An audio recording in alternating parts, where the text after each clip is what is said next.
ఇప్పుడు అంటే పెద్దగా లేవు గాని వెనకటి ఎట్లుండే బావి కాడ ఓ కమ్మాకుల కొట్టం నిండా ఎడ్లు ఆవులు పక్కపొంటి గడ్డ ఆవులు చుట్టూ పచ్చటి శేల నడుమ ఇల్లున్నట్టే ఉండేటిది. పొద్దుగాల పోతే ఇక రాత్రి దాకా ఆడనే ఉండేటోళ్ళు. అప్పట్లో వరి పొలాలు కోసుకునేటప్పుడైతే ఏకంగా ఆడనే వండుకొని తినుకుంటా పనులు చేసుకునేటోళ్ళు ఉండేటోళ్ళు చాలా మంది. కానీ ఇప్పుడు అసొంటి కొట్టాలు కానొస్తలేవు, అసలు అసొంటి మనుషులే లేరు. ఓహో మంజులా, ఎందుకు లేదు మాగుర్రు ఏకంగా బాయికాడో ఇల్లే కట్టిర్రు. చుట్టూ మొక్కజొన్న చేనుకు నడుమిట్లా ఇల్లు.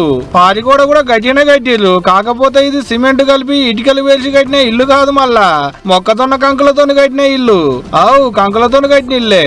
అక్కడ చూడలే, గోడలు కిటికీలు దర్వాజలు పైకప్పు ఆఖరికి పారిగోడ వరకు అంతా కంకులతో కట్టిర్రు. వరంగల్ జిల్లా దుగ్గండి మండలంలో ఉన్న గిర్నిబావి అనేటి ఊళ్ళో ఒక మొక్కజొన్న చేనుల గిట్ల కంకులతో కట్టిన ఇల్లు ఇది.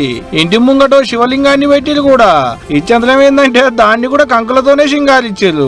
రోడ్డుకు పక్క పోయింటి అది కూడా మొక్కజొన్న చేనులనే కట్టేటోళ్లకు బాటంట వచ్చిపోయేటోళ్ళది ఒక మురిపేం కాదు. ఇల్లును చూసి ఫోటోలు వీడియోలు గుంజుకుంటూ సోషల్ మీడియాలో పెట్టుకుంటారు.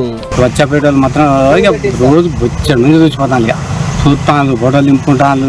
ఇక మంచిగా అందరూ సంబరపడతాను. ఇక నాకు కూడా సంతోషం అవుతుంది. ఇక మంచిగా అనిపించింది, మంచిగా పండించాను.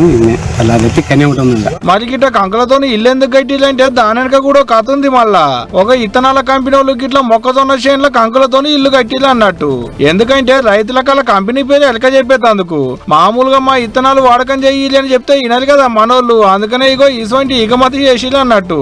దీనికి పబ్లిక్ లోకి తీసుకుపోవడానికి మార్కెటింగ్ పర్పస్ లో కూడా ఇలాంటి ఎగ్జిబిషన్స్ పెట్టి చాలా విధాల ఎగ్జిబిషన్స్ ఇట్లా డిఫరెంట్ ఎగ్జిబిషన్స్ పెట్టి కూడా దీన్ని పబ్లిసిటీ చేసి రైతులకు అందుబాటులోకి తీసుకురావడానికి వీళ్ళు కూడా కంపెనీ వాళ్ళు చాలా ప్రోత్సాహంగా ఇట్లాంటి ఎగ్జిబిషన్స్ పెట్టి మార్కెటింగ్ చేయడం జరుగుతుంది.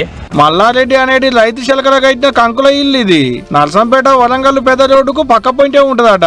మామూలుగా కంకులు చూస్తే కాల్చుకొని తినాలనిపిస్తుంది, కానీ ఇక్కడ కంకులతో కట్టిన ఇల్లును చూస్తే ఆగి ఇంకో దిశ చూడాలనిపిస్తుంది అంటున్నాట ఆడికించి పోయేటోళ్ళు.